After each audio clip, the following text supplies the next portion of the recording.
رسول کی زندگی کے بارے میں بتائیں کہ وہ لجپال آقا علیہ السلام سے ان کا رشتہ کیسا تھا، کہ انہوں نے اپنے بچوں کی تربیت کیسی کی ہے۔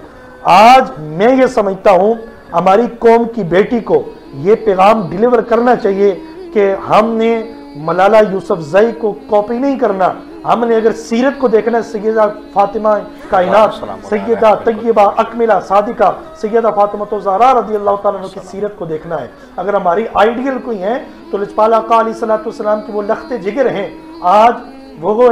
مگزین کے اندر اس ملالہ یوسفزئی کا میں آپ کو بتاؤں سر فہرست یہود و نصارہ نے ان کو یہ چھپایا، اس کی سٹیٹمنٹ ہے، وہ کہتی ہے ہمارے معاشرے سوسائٹی کے اندر یہ شادی کی ضرورت ہی نہیں ہے، یہ نکاح کی ضرورت ہی نہیں ہے، آپ اپنے لائف پارٹنر کے ساتھ رہ کر اپنی زندگی بسر کر سکتے ہیں۔ یہ ہماری بہنیں موجود ہیں، ان کی موجودگی میں میں اس پر لعنت بھیجتا ہوں اس کی سوچ پر، کیونکہ یہود و نصارہ چاہتے ہی یہی ہیں کہ اسلامیہ جمہوریہ پاکستان کے اندر اس طرح کا ایک ماحول کریٹ کیا جائے۔ یہ ملک جو ہے بلکہ پورے امت مسلمہ، آپ سورہ نساء پڑھ کے دیکھیں، قرآن مجید برہانی رشید کے 5ویں سپارے کے اندر سورہ نساء کے اندر اللہ رب العزت نے جو عورتوں کو حقوق دیے ہیں، جو لجپال آقا علیہ السلام کی شریعت مطہرہ نے جو عورتوں کو بیٹی کو حقوق دیے ہیں وہ کسی اور مذہب میں نہیں ہے۔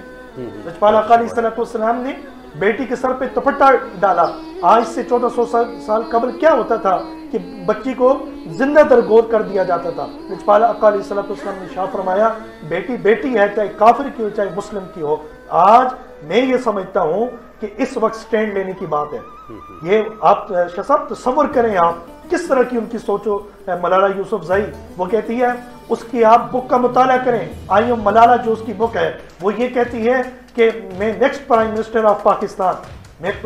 وہ خواب یہ دیکھ رہی ہے اور اس کا آپ تجربہ دیکھیں۔ اگر آج ہم نے اپنی بیٹی کو یہ پیغام دینا ہے، اپنی بیٹی کو وہ تعلیم دینی ہے کہ آپ سیدہ عائشہ پاک اس کو پڑھائیں، سیدہ خدیجۃ الکبریٰ رضی اللہ تعالیٰ عنہ کو پڑھائیں، تو اس بیٹی کو پتہ چلے کہ سیدہ کائنات آپ کا جب جنازہ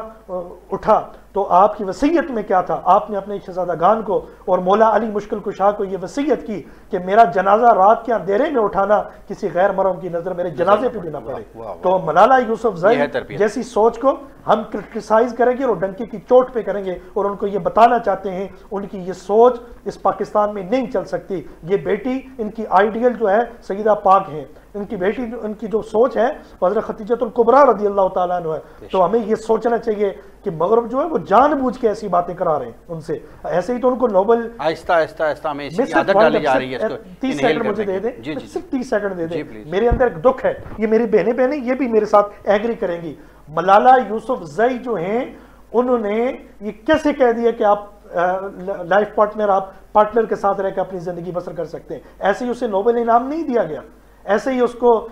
یونین برین واشنگ کی گئی ہے، ایسا ہی کیا گیا ہے۔ اس کو ٹرائی کیا گیا۔ یہ سمجھنا چاہیے ہمارے معاشرے سوسائٹی کے اندر واضح طور پر ہر ایک بیٹی کو آئی ایم ملالہ کتاب نہ پڑھائیں، اسے قرآن مجید کی تعلیمات دیں، اسے لجپال آقا علیہ السلام کی شریعت کے مطہرہ کے اندر اس کو بتایا جائے کہ بیٹی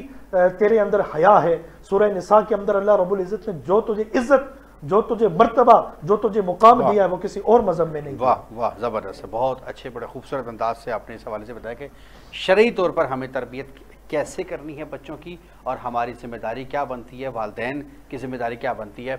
لیکن یہ بتائیں کہ اساتذہ کی ذمہ داری اس ٹائم کیا بنتی ہے۔ آن لائن اسٹڈیز کے بعد پہلے جو ایک اساتذہ کا قرب تھا